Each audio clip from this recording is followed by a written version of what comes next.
confirming President Biden's nominees, addressing the COVID pandemic with bold legislation, and conducting a fair and honest impeachment trial of Donald Trump.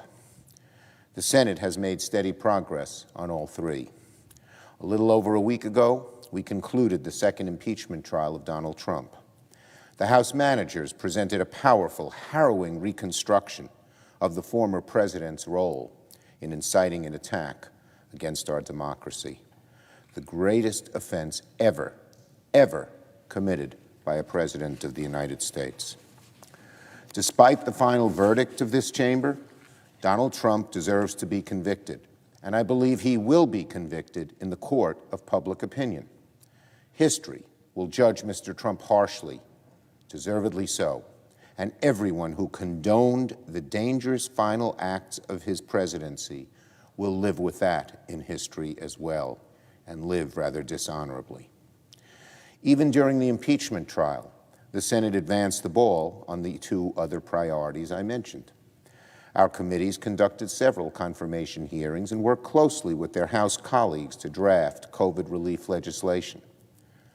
That process is ongoing among Senate members as well as over in the House. Now that the trial is complete, we're going to move forward on both fronts. Democrats remain hard at work preparing the desperately needed COVID relief bill, which is on track to go to the President's desk before the March 14th expiration of unemployment insurance benefits. And starting this evening, the Senate will continue the process of confirming President Biden's nominees with a vote on Linda Thomas-Greenfield to serve as the next UN ambassador. Ms. Thomas-Greenfield has spent 3 decades in the U.S. Foreign Service. She's exceptionally qualified, and that was reflected in the bipartisan support she received from the Foreign Relations Committee. If confirmed, she'll assume the role of UN ambassador at a time when the nations of the world must deepen their cooperation in the fight against COVID-19 and the fight against climate change, among other critical priorities. She will have no time to waste in rebuilding America's reputation and reasserting the first instrument of American power, diplomacy. I look forward to voting in favor of her nomination. After that, the Senate will immediately proceed to the nomination of Tom Vilsack to serve as Secretary of Agriculture. Mr. Vilsack is no stranger to the Senate confirmation process or to the Department of Agriculture, having served as its secretary under President Obama. The former governor of Iowa has made a career out of caring for and supporting our nation's farmers. Mr. Vilsack was approved by the Agriculture Committee by a unanimous vote.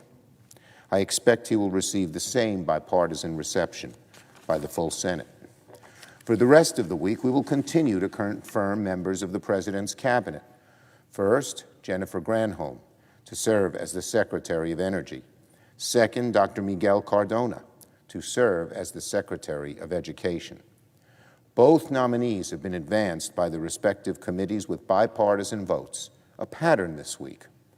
And at a time when our nation is gripped by a once-in-a-century crisis, the President deserves to have his nominees approved quickly by this chamber so they can immediately get to work healing our great country.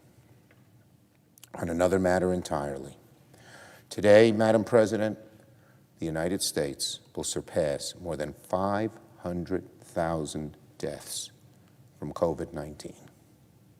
500,000 souls. 500,000 souls. How as a nation do we grapple with this enormous tragedy? How do we even comprehend a number that big or a loss that great? Do we imagine 5 of our largest football stadiums filled to the max, wiped out in an instance? The city of Atlanta or Sacramento erased overnight? A 9/11 attack every single day for 169 days in a row? They say a single death is a tragedy, but 1 million deaths is a statistic. We must not let this tragic milestone wash over us like just another awful statistic stacked on top of a year's worth of awful statistics. Instead, we must treat this moment as 500,000 individual tragedies.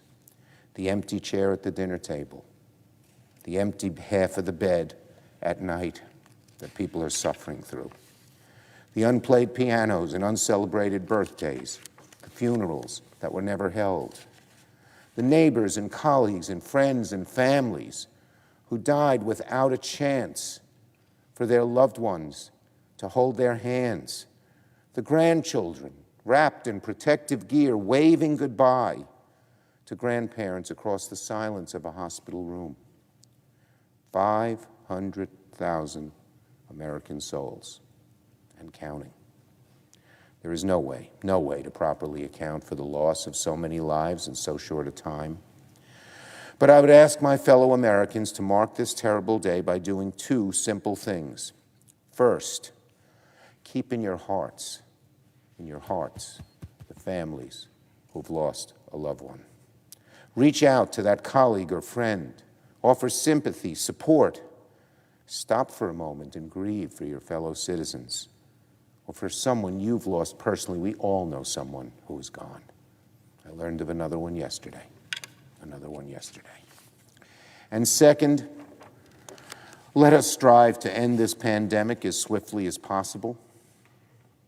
For us in the Congress, that means moving forward with legislation to speed vaccine distribution and help the American people during this time of economic crisis. That is what the American Rescue Plan is all about.